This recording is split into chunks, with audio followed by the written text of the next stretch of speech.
السلام علیکم ورحمۃ اللہ وبرکاتہ۔ بسم اللہ الرحمن الرحیم، الحمد للہ رب العالمین، والصلاة والسلام علی رسولہ محمد وعلی آلہ واصحابہ اجمعین، اما بعد۔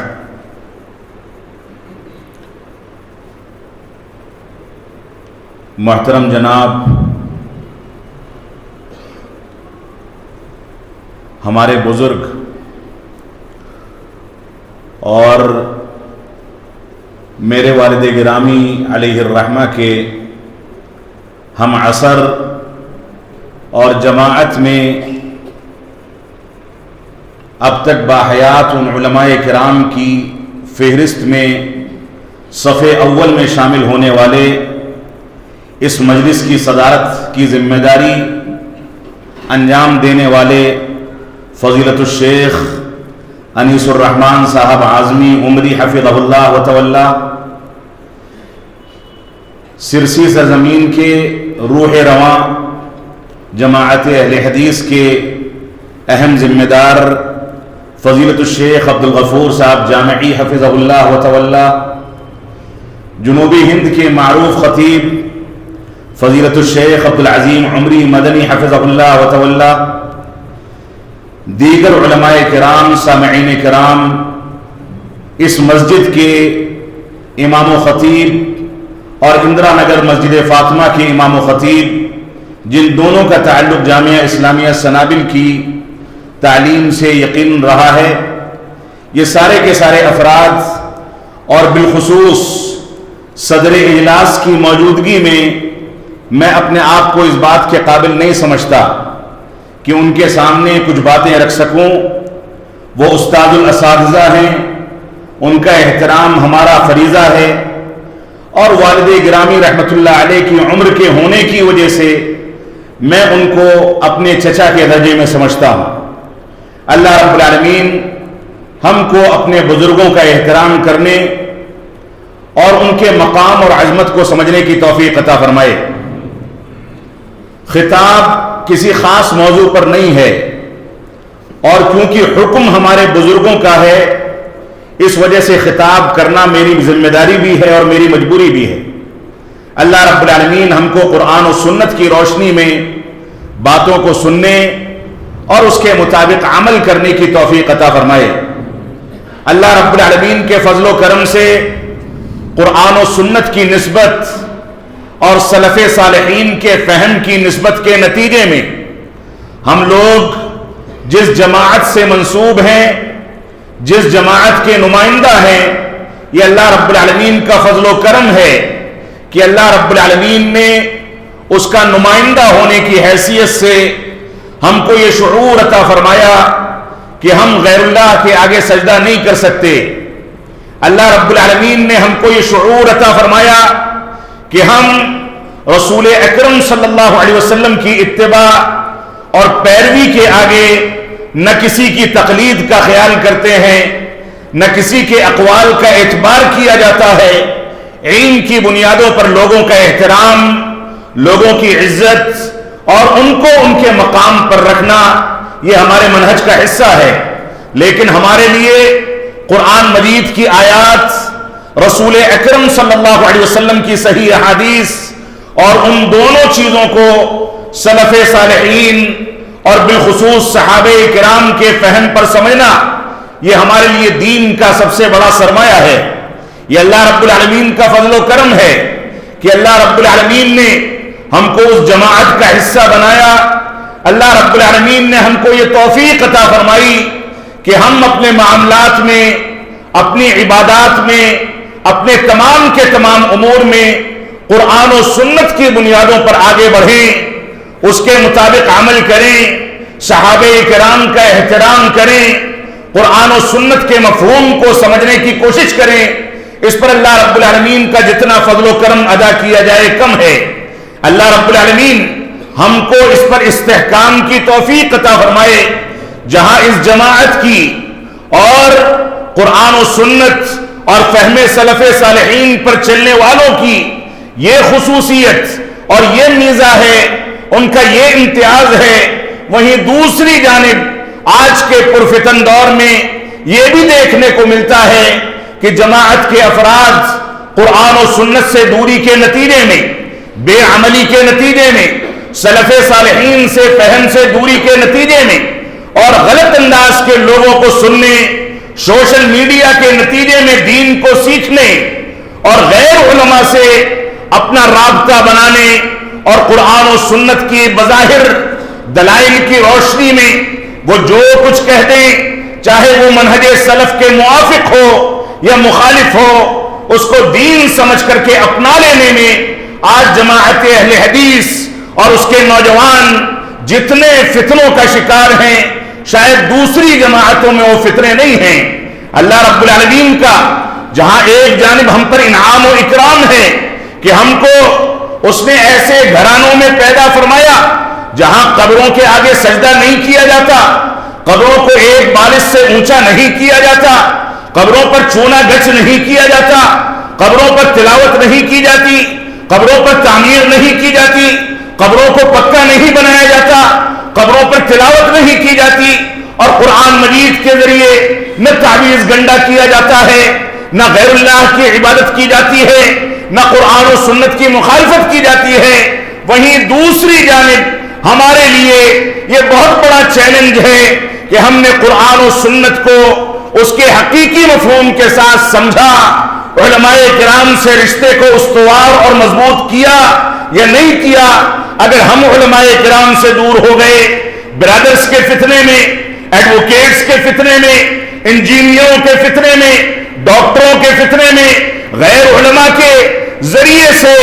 دین کی جو تعبیرات آج سوشل میڈیا پر اس کے ویوز دیکھ کر کے ہم اس کو نشاندہی کر کے اس کو سنتے ہیں کہ کس کو دنیا میں زیادہ سنا جاتا ہے، اس کی بنیادوں پر آج ہمارے راستے قرآن و سنت پر بظاہر استحکام کے باوجود مختلف ہوتے نظر آتے ہیں۔ آج ہمارے نوجوانوں میں بہت سارے نوجوان ایسے ہیں جو آمین بفرضین پر عمل کرتے ہیں، اور بہت سارے نوجوان ایسے ہیں جن کا تعلق جماعت اہل حدیث سے بظاہر ہے، لیکن افکار کی خرابی اور افکار میں بے راہ روی اور قرآن و سنت کے حقیقی مفہوم کو غیر علماء سے سیکھنے کے نتیجے میں وہ نہ جانے کون کون سی تنظیموں، کون کون سی تحریکوں، کون کون سے افکار سے جڑ کر کے کہیں اشاعرہ، کہیں ماتریدیہ، کہیں خوارج اور کہیں ظاہریہ اور نہ جانے کون کون سے مکاتب فکر سے متاثر ہو کر کے دین کے نام پر نئے نئے فتنے ایجاد کر کے نئی نسلوں کو راہ راست سے بھٹکا رہے ہیں۔ رسول اکرم صلی اللہ علیہ وسلم کی وہ روایت ہمارے سامنے ہونی چاہیے کہ جب آپ نے لکڑی کا ایک ٹکڑا لیا، زمین پر لکیر کھینچی اور اس کے بعد فرمایا وَأَنَّ هَذَا صِرَاطِي مُسْتَقِيمًا فَاتَّبِعُوهُ وَلَا تَتَّبِعُوا السُّبُلَ، یہ میرا سیدھا راستہ ہے، یہ صراط مستقیم ہے، یہ شاہراہ جنت ہے، فَاتَّبِعُوهُ، اس کو اپنا لو، یہ جنت کا راستہ، یہ قرآن و سنت کا راستہ، یہ فہم سلف صالحین کا راستہ، یہ قرآن و سنت کی حقیقی مفہوم کا راستہ، یہ صراط مستقیم ہے۔ جس صراط مستقیم کے لیے ہم 5 وقتہ نمازوں میں دعائیں کرتے ہیں، نوافل میں دعائیں کرتے ہیں، اور اس کے لیے اللہ رب العالمین کو راضی کرنے کی کوشش کرتے ہیں، لیکن اس کے وسائل کو اختیار کرنے، اس کے مفہوم کو سمجھنے، علماء کرام سے جڑ کر کے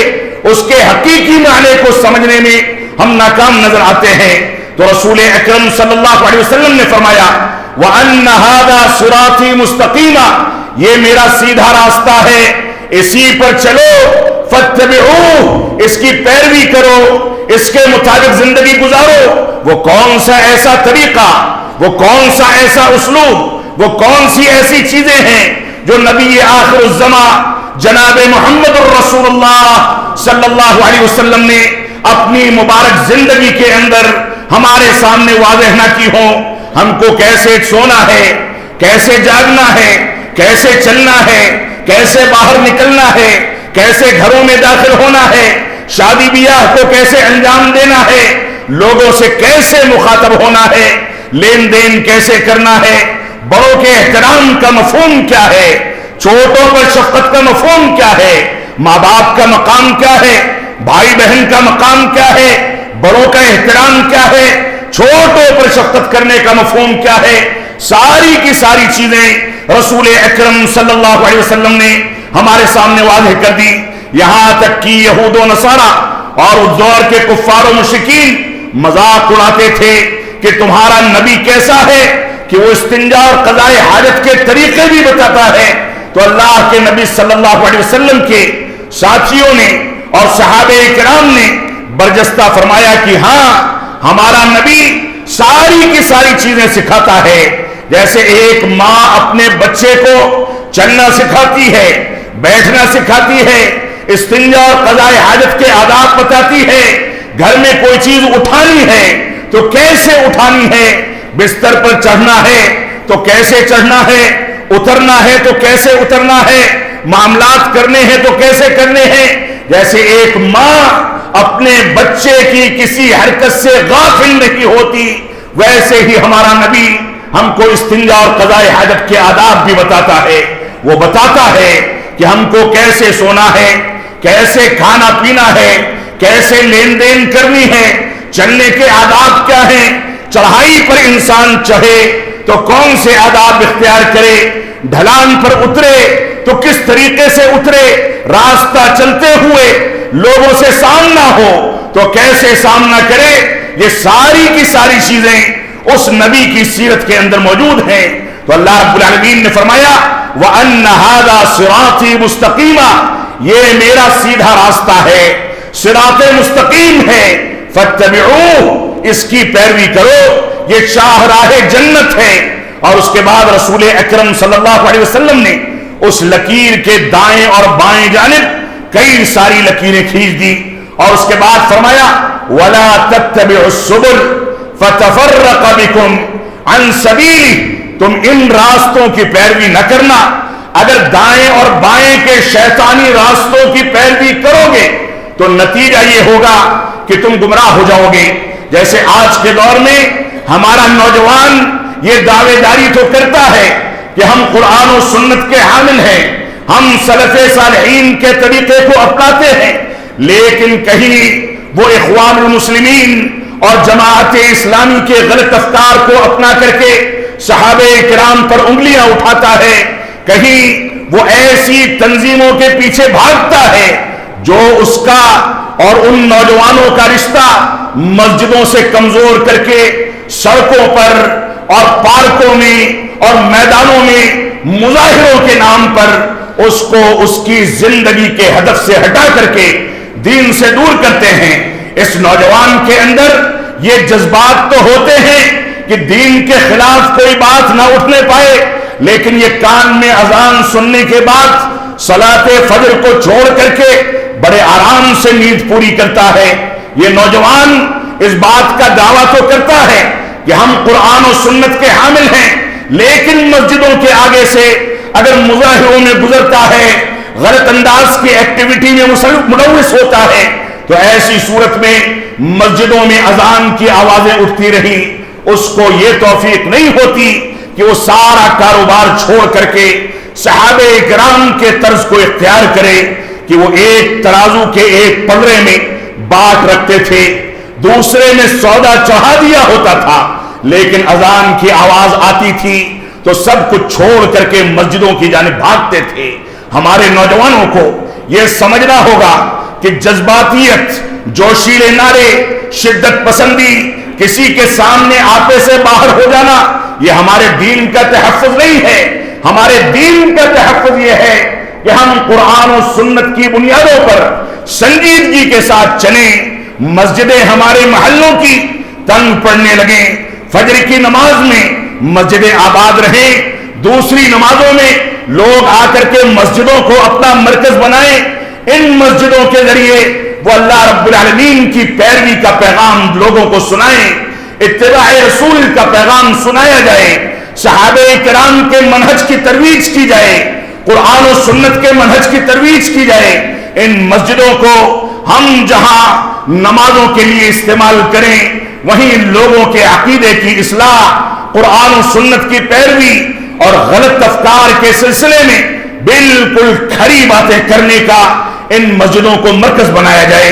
ان مسجدوں سے یہ پیغام دیا جائے کہ اسلام ٹکراؤ کی تعلیم نہیں پیش کرتا،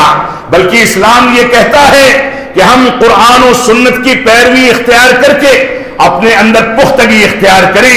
اتحاد و اتفاق اختیار کریں، قرآن و سنت کی پیروی اختیار کر کے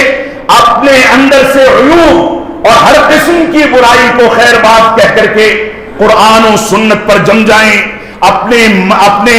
احباب کے ساتھ اختلاف اور انتشار پیدا نہ کیا جائے، بلکہ اتحاد و اتفاق کے ساتھ زندگی گزاری جائے. تو اللہ کے نبی صلی اللہ علیہ وسلم نے کئی سارے راستے، کئی سارے نشانات بنائے اور فرمایا وَلَا تَتَّبِعُوا السُّبُلَ، تم ان راستوں کی پیروی نہ کرنا. یہ راستے ماتریدیت کے راستے، رافضیت کے راستے، خارجیت کے راستے، غلط افکار کے راستے، یہ راستے انسان کو شیطان کی پیروی کے نتیجے میں جہنم کے راستے پر چلا دیتے ہیں. کوئی توبہ کر کے قرآن و سنت کے راہ مستقیم پر آ جائے، اپنی زندگی میں تبدیلی پیدا کر لے، تو ایسی صورت میں ہو سکتا ہے کہ اس کو نجات مل جائے. ورنہ یہ دین کی ڈگر، یہ دین کا راستہ ہمارے گھر کی لونڈی نہیں ہے کہ ہم جیسے چاہیں اس کو گھماتے رہیں، جیسے چاہیں فیصلے کریں، جیسی چاہیں زندگی گزاریں، جو چاہیں کہہ دیں، جس چیز کا چاہیں فیصلہ کریں. ہر چیز کے اصول و ضوابط ہیں. ہمارے اسلاف نے مکمل باریکیوں کے ساتھ قرآن و سنت کی پیروی کا طریقہ بتایا ہے. انہوں نے بتایا ہے کہ علم کس سے حاصل کیا جائے، انہوں نے بتایا ہے کہ علم کون سی بنیادوں پر قابل اعتماد ہو سکتا ہے. انہوں نے وضاحت کی ہے کہ علم کے حصول کے اصول کیا ہیں، ضوابط کیا ہیں. وہ ساری کی ساری چیزیں علماء کرام آپ کے سامنے بیان کرتے ہیں. آپ ان علماء کو اپنے لیے اللہ رب العالمین کی رحمت اور اللہ رب العالمین کا انعام سمجھ کر کے ان سے جڑیں، دین کو حاصل کرنے کی کوشش کریں، مسجدوں سے رشتے کو مضبوط کریں، مسجدوں میں بیٹھ کر کے علماء کرام کا سر کھائیں اور ان کو بار بار پریشان کریں کہ ہمارے مسئلوں کو حل کیا جائے. ان علماء کرام کو آپ دنیا اور آخرت کی فلاح اور اس کی کامیابی کا ذریعہ سمجھیں، دنیا میں کامیابی کا ذریعہ سمجھیں، تب جا کر کے آپ راہ راست پر اور صراط مستقیم پر آئیں گے. ورنہ یہ دائیں اور بائیں راستے کی لکیریں ہم کو بھٹکا کر کے کہیں کسی غلط فکر کے انسان، کہیں پی ایف آئی، کہیں دوسرے غلط افکار کے افراد سے ملا کر کے ہم کو دین کے ڈگر سے ہٹا کر کے نہ جانے کون کون سے فیصلے کرائیں گے. آج کا دور جہاں ہمارے لیے اللہ رب العالمین کی رضامندی کو تلاش کرنے کا دور ہے، وہیں آج کا دور فتنوں کا دور ہے. ایسا نازک دور ہے کہ انسان چلتے چلتے اگر ان چیزوں پر اپنی ڈگر سے ہٹ گیا تو نہ جانے کون کون سے فتنوں میں مبتلا ہو کر کے وہ اپنی آخرت کو گنوا بیٹھے گا. صحابہ کرام کو آپ دیکھیں، جن لوگوں کو اللہ رب العالمین نے عرش سے اور ساتویں آسمان سے جنت کی بشارت سنا رکھی تھی، ان لوگوں کا یہ عالم تھا کہ رات کی تاریکی میں بیدار ہو کر کے اللہ رب العالمین سے روتے تھے، گڑ گڑاتے تھے، اپنے گناہوں کی معافی مانگتے تھے. ان کی تہجد نہیں چھوٹتی تھی، ان کی تلاوت میں غفلت نہیں ہوتی تھی، وہ بڑوں کے احترام کو نہیں چھوڑتے تھے، وہ دین کے پیغام کو سمجھنے کے لیے ہزاروں ہزاروں میل کا پیدل اور ساری مشکلات اٹھا کر کے بھوک اور پیاس کو برداشت کر کے سفر کرتے تھے. لیکن دین کے حقیقی مفہوم کو سمجھنے کے لیے وہ کسی انداز کا سمجھوتا کرنے کو تیار نہیں تھے. تو ہمارے اسلاف نے، سلف صالحین نے یہ ساری کی ساری قربانیاں پیش کی اسی صراط مستقیم کو سمجھنے اور اس کو اپنی زندگی میں برتنے اور اس کے مطابق زندگی گزارنے کے لیے. ان لوگوں کا یہ عالم تھا کہ رونے کے نتیجے میں ان لوگوں کے مبارک چہروں پر ورم آ جایا کرتا تھا. خود نبی آخر الزمان جناب محمد الرسول اللہ صلی اللہ علیہ وسلم کا یہ عالم تھا. اما عائشہ صدیقہ رضی اللہ تعالیٰ نے ان سے فرمایا کہ اللہ کے نبی صلی اللہ علیہ وسلم اللہ رب العالمین نے آپ کے اگلے پچھلے سارے گناہ معاف فرما دیے ہیں، آپ اپنے آپ کو اتنا زیادہ پریشان کیوں کرتے ہیں، اتنا زیادہ توبہ و استغفار کیوں کرتے ہیں، اتنا لمبا لمبا قیام اور لمبے لمبے سجدے کیوں انجام دیتے ہیں؟ تو انہوں نے فرمایا افلا اکون عبدا شکورا، کہ کیا میں اللہ رب العالمین کا شکر گزار بندہ نہ بن جاؤں؟ بعض روایات میں ملتا ہے کہ اللہ کے نبی صلی اللہ علیہ وسلم ایک ایک رات میں سورۃ البقرہ سے لے کر کے سورہ توبہ تک تلاوت کر جاتے تھے، اور جتنی لمبی تلاوت ہوتی تھی اتنا ہی لمبا آپ کا رکوع اور آپ کے سجدے ہوا کرتے تھے۔ صحابہ کرام کہتے ہیں یہ تلاوت تیزی کے ساتھ یعلمون تعلمون والی تلاوت نہیں ہوتی تھی، بلکہ اللہ کے نبی صلی اللہ علیہ وسلم آیت عذاب پر ٹھہرتے تھے، پناہ مانگتے تھے، خوشخبری والی آیتوں پر اللہ رب العالمین سے سوال کرتے تھے،